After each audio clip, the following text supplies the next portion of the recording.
Hey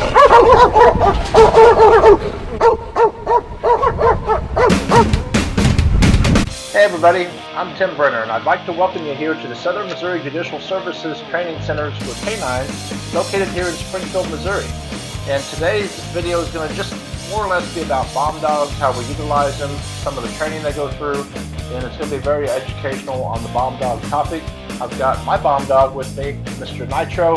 He's excited. Anytime he gets to work, he has a good day. And I've also invited a couple other canine handlers to come along as well. We're going to see Canine Recon in action as well. So today is going to be a fun program.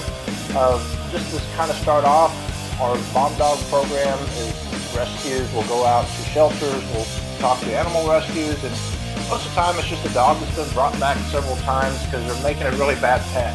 And the reason they're a bad pet is they just really need a home that teaches them a job. And once you give them a job, they settle down and they become a very, very big help to society, and especially the bomb dog. When this bomb dog program started for me, I was a private company. I had about 25 to 30 employees, and I thought, I could give something back to the community. I've been in law enforcement my entire life. I've been around the canines my entire life.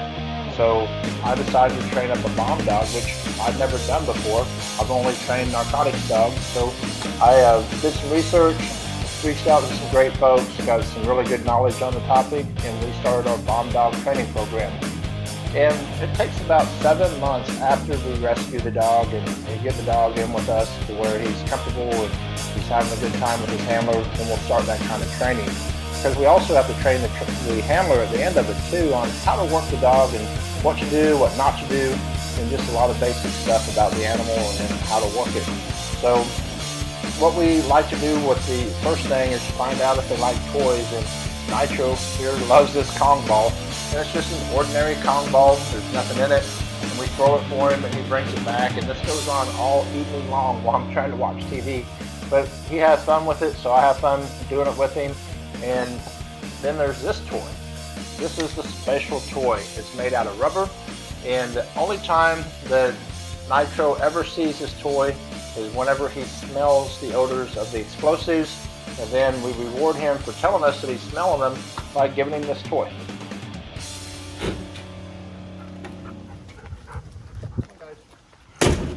And the last part of their training before certification is we'll hide their toys, we'll hide food, we'll hide different things and make sure they're not interested in those type of things, and look for what we actually want them to look for, which is explosives. So when we started the bomb dog program at SMOJS, first we reached out to the Springfield Fire Department since they were in charge of the bomb threats and bomb disposal in this area. So we trained up the dog, and once Striker and Nitro were both trained, we took them to the fire department, let them hide the explosives and hide the arson materials to see if they were able to find them. And Striker and Nitro both impressed the fire department, and they started using us on bomb threats. Here's what a typical training day looks like for us. What we do is we hide the training aids in a place where the dog cannot easily get to them. And then once those are hidden, we will go let them set for about 25 minutes, and then we'll bring the dogs in to try to find them. Now, taking on the responsibility of a bomb dog, you've accepted a huge challenge. It's not for just any handler. Anytime you work a bomb dog, you have to have stamina as a team. It's not uncommon to train 4 and 5 times a day just to be able to take that big call out. We've had call outs to high schools. We've had to search amusement parks down in Branson, and there's a lot of activities that the canine handler does, and it's important for the team to stay in shape. And as you can see here, we're clearing a very big area with the dog in just a couple minutes. And as Nitro walks by the car that has the material in it, you can see how he turned around and he worked back towards it because he recognized that odor as being the odor he's trained on. So he smelt that training aid, and now he's sitting there waiting for his toy. And I'll give you a more close-up view of it. As he's coming around, you can watch him go right by. You can see him smell that. He recognizes it as the odor that gets him his toy.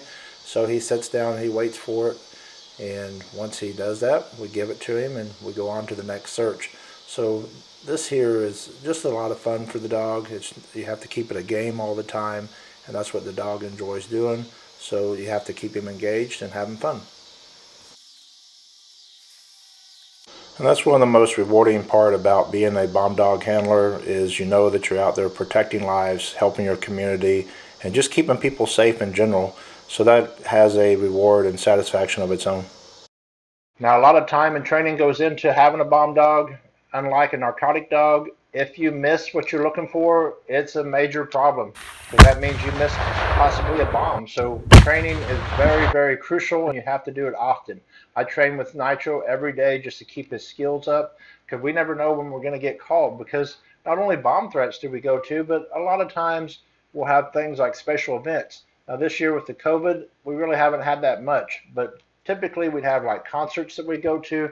We'd have to clear the stages, clear all the seating, clear anything that comes inside, clear the big trucks, the buses, all that type stuff we have to search through just so that event is a safe event for the family.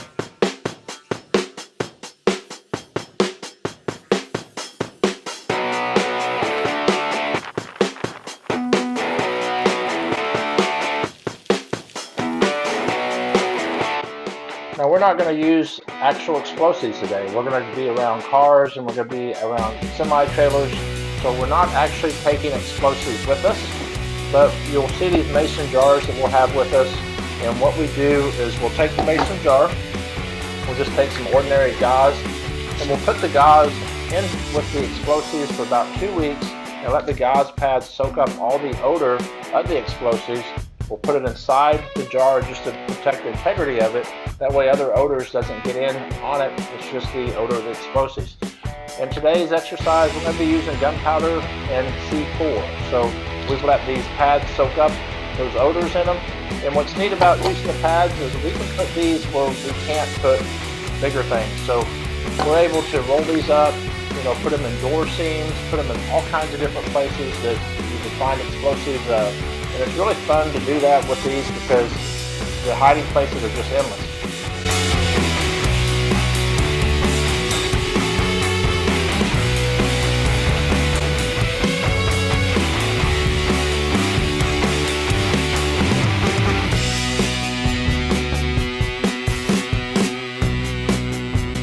Now here's Canine Recon. What we're going to do is an on-lead search. That's where his handler's keeping him on the leash. He's telling him to check areas as they go along. And that works pretty good. And it's good if you're working in an area that's high in traffic and you have a concern that maybe your dog might, wander off into traffic and get hurt. But as you can see, the on-leash search really slows the canines down. And as Matt here directs him, you can see him recognize the odor. He sits down. Now he's waiting on his toy, and you can see the excitement in the team at that point because now he's rewarded.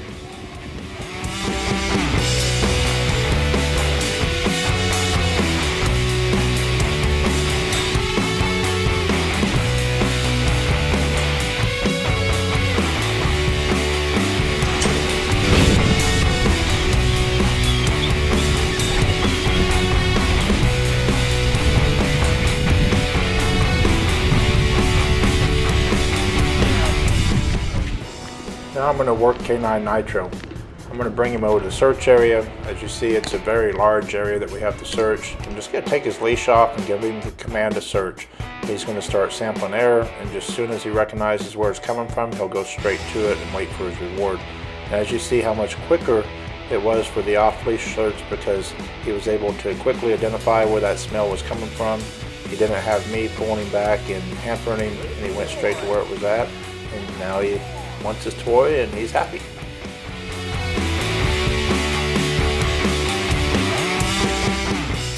As you see, we give Nitro a lot of praise, tell him he's a good boy, let him know he's doing good and having fun, and that's all this is a big game to him. And he locates the odor, gets his toy, plays with it, and Nitro's been a really fun dog to work. We've been working together for years now. He's a Belgian Malinois who's just full of energy, and he does very well at his job, and he just never gives up. He never quits. And working a Belgian Malinois, you actually have to shut the dog down sometimes because they will literally just work themselves to death. They have so much energy, they don't stop. They won't quit looking, so you'll have to stop him and give him breaks or else he'll just keep going.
As you see, training is the key, and we train in all different environments and all different weather.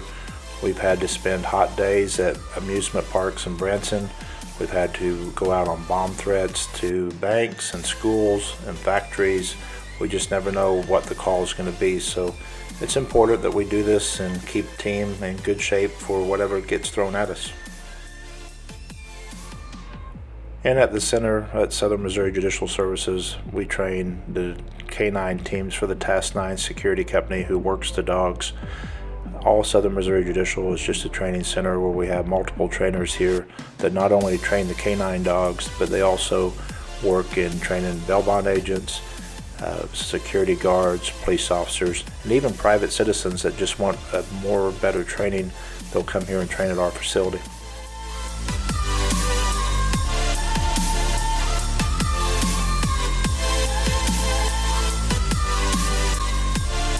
So I'd like to thank you for watching this video.